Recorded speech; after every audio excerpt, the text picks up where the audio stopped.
Olá, eu sou a Thelma e nesse vídeo eu vou falar sobre a deusa suméria Inanna. A descida de Inanna ao submundo, a gente vai ter uma clara definição do luto da Inanna, tá? Vamos lembrar também que os cantos eles são filosóficos e cada sumério tem um ponto de vista sobre a versão da história da deusa Inanna. Então não é exata. Então filosoficamente o que a gente consegue entender na descida da deusa Inanna até o submundo é que ela está vivendo um luto, ela está vivenciando um luto. Então o canto diz o seguinte exatamente: a deusa Inanna, ela percorre planícies e regiões atrás do seu noivo amado Damuzi, ela encontra essa pessoa que diz aonde Damuzi está, ela em um outro canto ela vai até que se estabeleceu e ela o embebeda, ela vai toda vestida sensualmente, com vestidos transparentes, onde as partes íntimas dela ficam óbvias, e ela vai para seduzir o deus Enki. Eles bebem cerveja, bebem vinho, o deus Enki manda preparar um grandioso banquete para a deusa Inanna, e a deusa Inanna, então, ela vai até o palácio do deus Enki, já preparada, já com intenções, segundas intenções e intenções de lhe roubar os poderes divinos. Ela vai já com a intenção de embebedá-lo. Então é o que acontece, eles passam a noite juntos, eles se embebedam, ela pede ao deus Enki o barco do céu, ela pede os poderes divinos e o deus Enki simplesmente dá tudo para ela, porque ele não está em sã consciência, está embebedado completamente. E a deusa Inanna pega tudo e sai fora. Ela não fica mais ali, ela conseguiu o que ela queria, ela embebedou o deus, ela ficou, passou a noite com ele, teve o que ela queria dele, ela pega tudo o que ela precisa e vai até o submundo. Ela precisava do barco do céu para ir até o submundo. O que esse barco do céu significa? Vão dizer que é alienígena, que é nave espacial, que milhares de coisas. Não dá para saber o que o barco do céu significa. Simplesmente pode significar que, pelo deus Enki ser considerado um deus, o barco era divino, né? Então era um barco. E os rios também no canto da descida do deus Damuzi, não, do deus Ninshizida até o submundo pelo deus Damuzi, porque Ninshizida também passa por uma grande depressão porque ele também amava muito o deus Damuzi. Ele vai pelo rio, ele atravessa um rio. Então o barco era necessário. Então a Inanna foi lá, ela roubou do deus Enki praticamente todos os poderes divinos e o barco do céu e desceu até o submundo. O submundo ele fica num local distante, já deu para perceber, não ficava ali na região, nem da Mesopotâmia e nem do Egito, da Babilônia, ficava num local mais distante, eles precisavam de um barco para chegar lá, e quando eles chegaram lá, o que a deusa Inanna viu foi um portão, uma cidade desolada, um portão que guardava pessoas pobres, pessoas humildes, pessoas que não tinham conhecimento, que não tinham educação. Ela viu muita tristeza, muita pobreza ali, ela estava realmente no submundo, que pode-se dizer que era um cemitério, onde as pessoas trabalhavam ali com pessoas mortas. Então ela estava entregue, né? Ela representa o sofrimento dela, a depressão dela, realmente, a tristeza profunda que ela está sentindo. Então ela bate muito forte no portão, ela exige ser recebida, as pessoas que vão recebê-la recebem, que é o marido da deusa Erechkigal. A Erechkigal é uma deusa do submundo em sumério. Em acádio, ela se torna Ereshkigal ou Ereshkigala, que já tem esse sotaque acadiano, que tem o sh de Gilgamesh, Ishtar, Ereshkigal, então já é acadiano. Então Erechkigal, que é em sumério, a deusa Erechkigal, ela casou-se com um cunhado e ele atende o portão. ele vai até lá e ele vê, nossa, tem uma jovem lá no portão, o que a gente faz com isso? Parece que é a deusa Inanna. E a deusa Erikgal, ela fica muito irritada, porque ela sabe que a deusa Inanna é um perigo para ela. Então ela recebe a deusa Inanna, porém ela se precavê, ela fala, olha, cada portão que ela passar, ela tem que ser despida dos poderes divinos, porque ela não pode entrar aqui com os poderes divinos, porque ela é muito perigosa. Então, a cada portão que a deusa Inanna passa, ela é despojada de seus pertences, tal qual Jesus na Via Sacra. Sempre repito isso porque é muito similar às histórias. Então, ela vai passando pelos 7 portões e ela vai sendo despojada de suas vestes, e quando ela chega até a deusa Erikgal, ela exige o trono. Ela barganha o trono com ela. E a deusa Erikgal diz não, e aí ela cai em depressão, ela é julgada pelos deuses Anunas ali, os juízes, e ela é condenada à morte.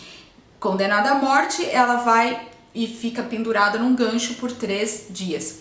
Antes da deusa Inanna entrar no submundo, ela espertamente, rapidamente, ela diz ao ministro dela que ele vá atrás dos deuses e que ele consiga deles ajuda, porque ela sabia que ela ia precisar de ajuda. E o único deus que aceita ajudá-la, o pai dela não aceitou o deus Nanar, nem o deus Enlil da Babilônia aceitaram ajudá-la, mas o deus Enki, que é reconhecido sempre pelos sumérios como um deus muito bondoso, ele lhe dá a oportunidade de voltar à vida. Ele prepara ali um elixir, ele entrega aos subordinados deles, que são 2 subordinados. Ele preparou esses subordinados, ele criou esses subordinados, ele enviou esses subordinados ao submundo para que eles dessem para Inanna o elixir, as propriedades que fariam a Inanna voltar à vida. Então a Inanna ressuscitou depois de 3 dias. Ressuscitada, ela chegou no trono e falou, olha, já paguei minha dívida, vocês me condenaram, eu já paguei o que eu tinha que pagar, agora eu quero me sentar no trono. E então eles entram num acordo, os juízes concordam, né? Já pagou, a gente julgou, já condenamos, você já foi condenado, você já pagou o que você tinha que pagar, então ok, você merece ficar no trono, porém nós decidimos que você divida o trono com a sua irmã Erikgal. Então, filosoficamente, claramente, nós temos essa relação bem óbvia entre a passagem da deusa Inanna através dos 7 portais e as 5 fases do luto, que foi classificada, definida pelo profissional Kübler-Ross. O que acontece? Ele identificou que as pessoas em fase de luto, elas passam por uma angústia muito grande e todas elas têm em comum uma fase. Essas fases, elas representam a negação, a raiva, a barganha, a depressão e a aceitação. Então ele identificou 5 fases. A Inanna, ela passa por 7 portais. Ela está vivenciando o luto, ela vai atrás do noivo dela, então é obviamente uma questão muito filosófica. E como os sumérios eles tinham essa inteligência, essa característica literária muito poderosa neles, a gente consegue entender perfeitamente que eles estão ali nos mostrando o sofrimento e a dor de uma pessoa em luto. E o que é maravilhoso, porque as pessoas de hoje, os cientistas, as pessoas que estão fazendo faculdade, os pesquisadores acham que estão descobrindo coisas novas o tempo todo. Só que isso tudo é do ser humano. Esse conhecimento todo está em nós mesmos. Todos nós temos um lado sombrio, todos nós temos um lado primaveril. Nós não somos 100% sombrios ou 100% primaveris. A gente tem essa bipolaridade em nós. Então isso foi muito maravilhosamente representado na descida ao submundo, por esse canto desenvolvido por algum sumério muito capacitado literalmente para criar esse envolvimento filosófico. Então, obviamente que, como falaram lá no grupo, eu acho que foi o Gustavo que disse, que citou, que as duas elas podem ser a mesma pessoa. Sim, elas podem ser, elas podem representar o nosso lado sombrio primaveril, o nosso lado emocional, que a gente lida mesmo nas fases de luto, nas fases que a gente passa por esses problemas. Sim, ela pode representar, porém a gente não pode excluir a deusa Ericgal da mitologia. Não que ela não tenha existido, não que ela não fosse a governadora do submundo, tá? Aliás, ela era a governadora do submundo, ela era uma deusa maravilhosa, linda, uma das deusas mais bonitas, mas ela não era competente. Isso fica muito claro. Ela não tinha competência para liderar uma cidade. Ela não era administrativamente boa naquilo que ela fazia. Ela herdou aquele pedaço de terra, mas ela não exercia muito bem a sua função, porque as pessoas que viviam ali, elas eram demônios, ou seja, inimigos, aqueles que separam. O demônio, ele separa, sabe? Ele não tem uma conotação mística para os sumérios.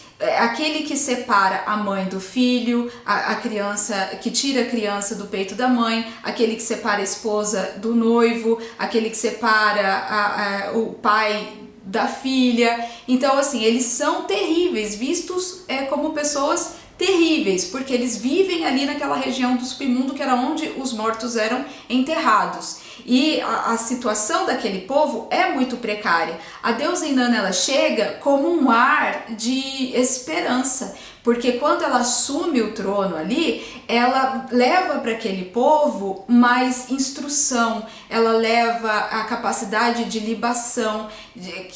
Eles não faziam libação aos deuses, eles não tinham esse hábito, eles não comiam comida boa, saborosa, eles não tinham conhecimento de como preparar uma carne ao vinho. Isso tudo está descrito nas escrituras sumérias, nos cantos sumérios.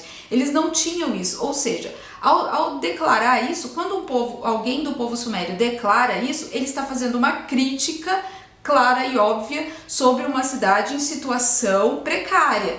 E essa cidade eles colocam como governadora quem? A deusa Ericgal. Então a gente, por mais filosófico que seja, a gente não pode excluir essa deusa da mitologia, porque ela representa ali alguém competente, alguém muito bonita, muito maravilhosa, mas egoísta ou incapaz, alguém com dificuldades para realmente tomar conta de uma cidade. E a Inanna não, a Inanna ela tinha uma cidade bem sucedida, então ela chega ali para salvar as pessoas do submundo, ela vai tirar as pessoas ali como uma grande salvadora. Vamos organizar isso, vamos plantar isso, vamos educar as pessoas assim, como ela fez com o Nug. Então ela é vista como uma salvadora, ela vai ao submundo, ela fica morta por 3 dias e ela ressurge como a salvadora. Ela vem salvar, ela está em sincronia com o arquétipo mitológico bíblico Jesus Cristo, que é aquele que morre, vai até os infernos e salva. Ele abre um portal, tá? Para salvar as pessoas. Ele abre um portal de esperança. Após a morte do deus Dumuzi, ela se recupera, ela se torna uma grande governadora e ela é representada viajando de lugares a lugares para resolver situações, resolver questões administrativas. Então a gente vê que ela se comprometeu com muitas questões na época. E aí o que acontece? Ela acaba adormecendo de cansaço sob a sombra de uma árvore, num local relativamente deserto. E ela é violentada nesse local, abusada. E ela gostaria muito de saber quem que causou isso nela. E o que ela faz? Ela cria uma enorme guerra. A deusa Inanna, ela sai durante a noite revoltada e com a foice dela, os instrumentos de batalha que ela tem, ela sai decepando a cabeça dos dos sumérios, do povo sumério. Então o povo sumério tem várias lendas dizendo que existem mariposas que vêm durante a noite e os atacam, e isso ficou no nosso inconsciente, no inconsciente humano, de figuras maléficas vindo durante a noite, nas trevas, e atacando, né, os seres humanos.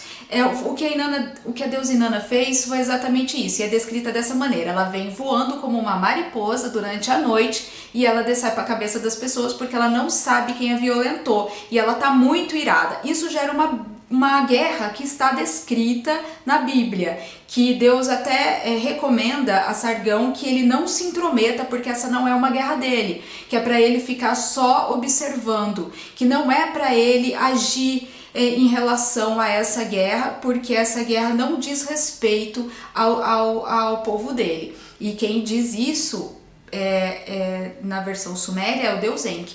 Deus Enki diz que é para as pessoas não reagirem, porque se trata de uma questão ali divina. E a deusa Inanna, ela exige do Deus Enki que se encontre quem fez isso com ela, quem a violentou, e ela exige, ela faz essa exigência muito furiosa. E o Deus Enki permite a ela que, se ela encontrar essa pessoa, que ela pode fazer justiça contra essa pessoa. Infelizmente, a pessoa que fez isso com ela era um jovem garoto, sobrinho dela, filho do deus Utu. E ela, como o Deus Enki permitiu que ela fizesse justiça, ela acaba fazendo justiça com as próprias mãos em relação a esse sobrinho dela. O irmão dela até tenta esconder dela, o deus Utu, ele tenta salvar o filho, mas a deusa Inanna, ela é tão impetuosa, ninguém segura a deusa Inanna, então ela acabou decapitando esse sobrinho que ela teve, esse sobrinho dela.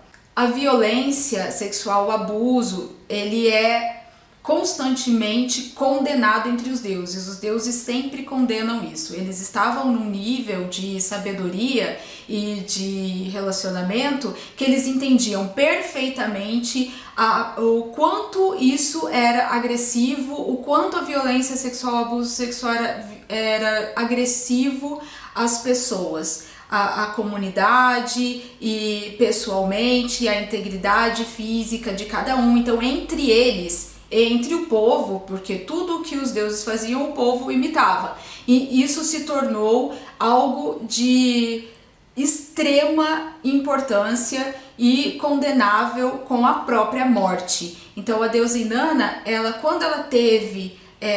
quando no canto eles descrevem que a deusa Inanna teve autorização para matar o abusador dela, eles estão dizendo que os humanos eles têm também o direito de punir com severidade esse tipo de crime. E é isso que os sumérios tentam descrever os cantos deles. Eles tentam descrever que nós não devemos fazer isso com as pessoas, causar abuso, praticar abuso contra outras pessoas.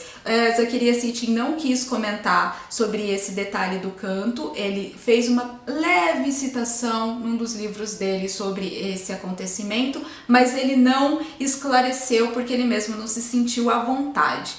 E é isso, gente. Muito obrigada por terem ouvido até aqui. Eu acho que eu já falei tudo sobre a deusa Inanna. Se eu me lembrar de mais alguma coisa, eu volto a fazer novos vídeos sobre ela. E obrigada!